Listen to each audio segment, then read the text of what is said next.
விதி வணக்கம். தமிழகத்தினுடைய நிதி நிலைமை அதே போன்று தேர்தலில் கொடுத்த வாக்குறுதி நிறைவேற்றும் தொடர்பாக நேற்று தினத்தில் தமிழக முதலமைச்சர் மு.க.ஸ்டாலின்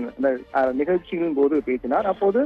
திமுக கொடுத்த வாக்குறுதிகளில் பல வாக்குறுதி நிறைவேற்றப்பட்டதாகவும் சில வாக்குறுதிகள் மட்டும்தான் நிறைவேற்றப்படவில்லை, அதற்கான முயற்சியும் மேற்கொண்டு வருகின்றோம், அனைத்து வாக்குறுதி நிறைவேற்றப்படும் என்று குறிப்பிட்டிருந்தார். அதற்கு பதில் அறிக்கை வெளியிட்டிருக்கூடிய எதிர்க்கட்சி தலைவர் எடப்பாடி பழனிசாமி 2021 தமிழ்நாடு சட்டமன்ற பொதுத் தேர்தலின் போது நிறைவேற்ற முடியாத சுமார் 525 தேர்தல் வாக்குறுதிகளை அளித்து ஆட்சி பொறுப்பை ஏற்றது யார் என்றும் அவற்றில் சுமார் 53 வாக்குறுதிகள் மத்திய அரசை வலியுறுத்தி முயற்சிகளை மேற்கொள்ளுதல் என்று குறிப்பிட்டது யார் என்ற கேள்வியும் எழுப்பியிருக்கின்றார். அறிக்கையின் வாயிலாக ஆட்சிக்கு வந்து 44 மாதங்களாகியும் தமிழக மக்களுக்கு நேரடியாக பயனளிக்கக்கூடிய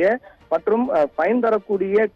முக்கியமான வாக்குறுதிகள் தற்போது வரை நிறைவேற்றப்படவில்லை என்று சில வாக்குறுதிகளை அவர் பட்டியலிட்டிருக்கிறார். அந்த வாக்குறுதியில் நீட் தேர்வு ரத்து, குடும்ப அட்டைக்கு கூடுதலாக 1 கிலோ சர்க்கரை, பழைய ஓய்வூதிய திட்டம் கொண்டு வரப்படும், தமிழக மாணவர்கள் பெற்ற கல்விக்கடன் ரத்து, 100 நாள் ஊரக வேலைவாய்ப்பு நாட்கள் 150 நாட்களாக அதிகரிக்கப்படும், எரிவாயு சிலிண்டர் 100 ரூபாய் மானியம், பெட்ரோல் டீசல் விலை குறைப்பு உள்ளிட்ட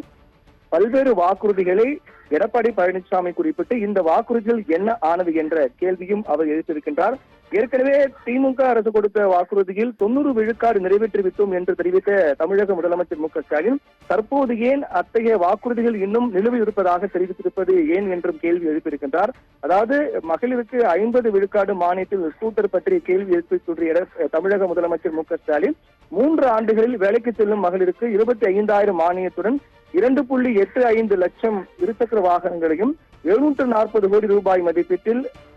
தமிழக கடந்த ஆண்டுகால அதிமுக அரசு வழங்கியதையும் தமிழக முதலமைச்சர் மு.க.ஸ்டாலின் மூடி மறைக்க பார்க்கிறார் என்று குறிப்பிட்டு கிட்டத்தட்ட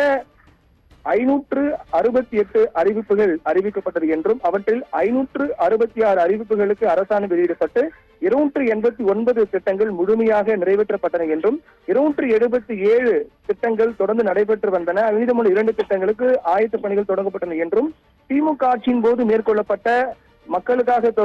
மேற்கொள்ளப்பட்ட அந்த திட்டங்களையும் அதிமுக நிறைவேற்றிய அந்த திட்டங்களையும் பட்டியலிட்டு எதிர்க்கட்சி தலைவர் எடப்பாடி பழனிசாமி அறிக்கை வெளியிட்டிருக்கிறார். விதி